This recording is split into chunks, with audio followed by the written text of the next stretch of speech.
Alors, ce qui est proposé, c'est d'étudier Alibad et Ilcheta sur la page Yudbet Amoud Aleph, maintenant qu'on a terminé la Gemara.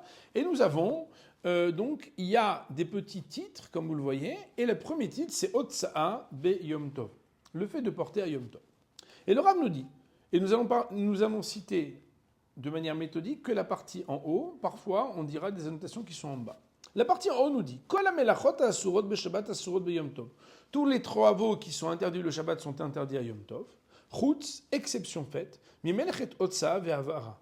De deux exceptions qui sont le fait de transporter à l'extérieur et le fait d'allumer le feu. Vechen melacha anitzrechet letzorech ochel nefesh.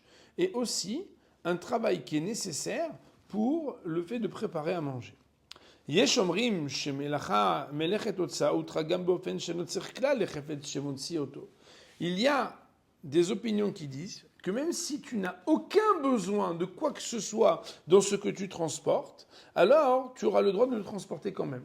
ויש אומרים שלא הותרה מלאכת הוצאה אלא כשיש לו צורך קצת ביום טוב. Et il y en a qui disent que ça n'est uniquement que lorsque tu as un petit besoin pendant Yom Tov que tu auras le droit de transporter à Yom Tov. Et il nous dit le Rav, Vechen da'atrov harishonim, et c'est ainsi que se trouve être l'opinion de la majorité des décisionnaires.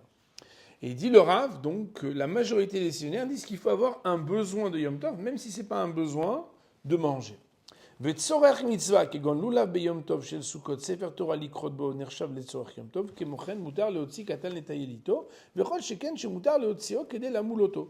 Bien évidemment, quand tu as besoin pour une mitzvah, même si ce n'est pas pour manger, comme par exemple le fait de prendre un enfant pour se promener avec lui pour les besoins du Yom Tov parce que c'est ton plaisir, ou bien que tu ne veux pas le laisser chez toi, ou bien un loulav parce que tu veux pouvoir prendre ton bouquet de loulav, ou bien un sefer Torah pour pouvoir lire dedans, ça c'est sûr que c'est permis. Ou mishumkar.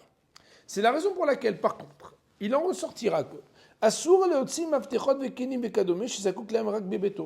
on n'aura pas le droit de sortir à l'extérieur quelque chose qu'on a besoin d'utiliser qu'à l'intérieur de chez soi, comme par exemple des clés dont tu n'as pas besoin à l'extérieur. Ça veut dire qu'en réalité, si c'est pour pouvoir fermer la porte, on a besoin de l'extérieur, parce que tu dois fermer la porte. Mais par exemple, si tu veux prendre les clés de l'armoire, alors qu'en fait l'armoire, quand la maison est fermée et que tu es à l'extérieur, tu ne vas pas pouvoir l'utiliser.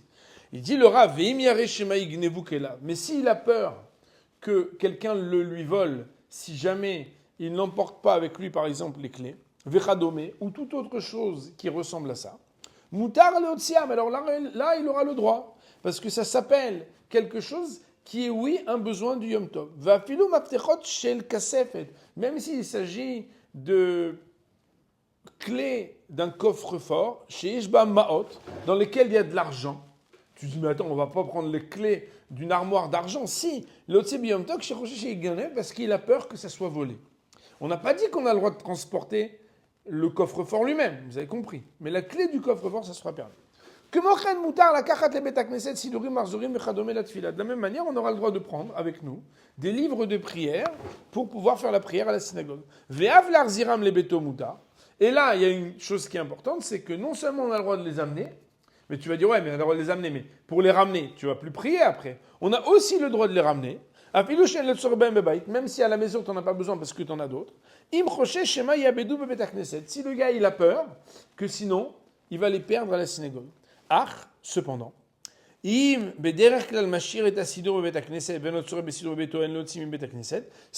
toute façon il sait qu'il n'a pas de crainte de le perdre, par exemple qu'il a un casier à la synagogue ou qu'il a une place, et qu'habituellement il laisse son sidour à la synagogue, alors là il ne devra pas le ramener avec lui. Bien évidemment, Moraï Rabotai, on parle d'un endroit où il n'y a pas un hérouve qui de toute façon lui permettrait que même le Shabbat, ça serait permis.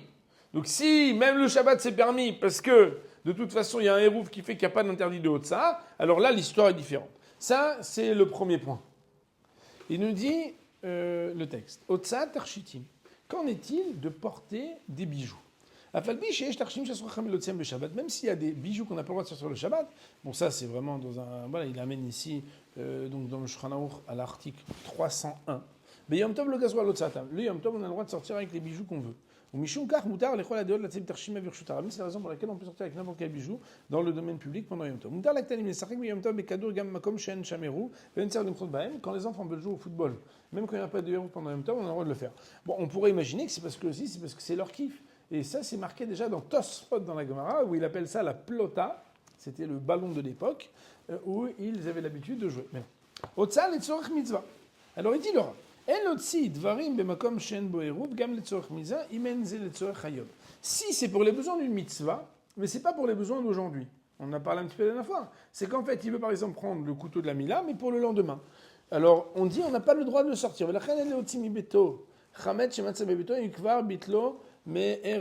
C'est la raison pour laquelle, à partir du moment où il trouverait Chas v'Shalom du Chametz, mais qu'il a déjà fait le bitoul, il ne devra pas le sortir de sa maison pendant Yom Tov, il devra attendre le Chol HaMoed. Alors en attendant, il faudra qu'il le couvre, etc. Mais c'est pour dire que ce qui n'est pas les besoins de la mitzvah aujourd'hui, on n'a pas le droit de sortir. Donc ce chapitre de Hérouv et Chatzerot ne nous intéresse pas.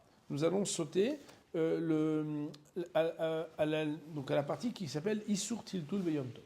Alors l'interdiction de déplacer, je vous avais expliqué que c'est la manière que j'ai trouvée juste en français d'utiliser pour parler de Mukhtse et non pas de Otsaha, mais c'est une traduction adaptée, que moi j'ai adaptée, mais qui n'est pas forcément déposée et acceptée, mais c'est une convention de langage pour nous. Bien que les Chachamim ont donné une permission, une dérogation à propos de fait de porter pendant Yom Tov à l'extérieur, le fait de déplacer des objets à l'intérieur n'a pas été levé. Ça veut dire que le Mukhtse, objet qui n'a pas une utilisation propre et appropriée le jour du Yom Tov, n'a pas le droit d'être déplacé dans la maison elle-même pendant Yom Tov. Toute chose qui est interdit pendant Shabbat au nom de Mukhtse est interdit de déplacer pendant Yom Tov. Il met même Tzorech Nefesh, sauf si c'est quelque chose qui est nécessité de manger le jour même. C'est pourquoi aussi, sur la 7 Masaot Kvedim, on n'a pas le droit de porter des choses lourdes, Imlo Mouchar, je sais quel est Tzorech Yom Tov, si c'est pas pour les besoins de Yom Tov. C'est-à-dire qu'en réalité, si on prend par exemple un meuble pour pouvoir le mettre sur la terrasse pour pouvoir manger, il n'y a pas de problème parce que c'est Tzorech Nefesh. Mais si par contre on veut le faire parce qu'on veut faire un peu de rangement, on n'a pas le droit de porter parce que les manières Shabbat n'a pas le droit. Ou prater ni Mukhtse, Barou Bemshav, Meseret, Vezat. Et le reste des lois de Mukhtse sera explicité dans la suite du traité, puisque nous allons énormément élaborer des réflexions autour du sujet du Mukhtse dans la suite de Maseret. Voilà par exemple ce qui est ramené ici dans Alibad et Ilcheta, à la fin de l'édition Metifta, sur la page 12a du traité de Betsa. Comme vous le voyez, il y a des petites annotations en dessous, ce n'est pas des décorations à une frise, parce qu'il y a bien évidemment des points d'approfondissement, des références qui sont citées.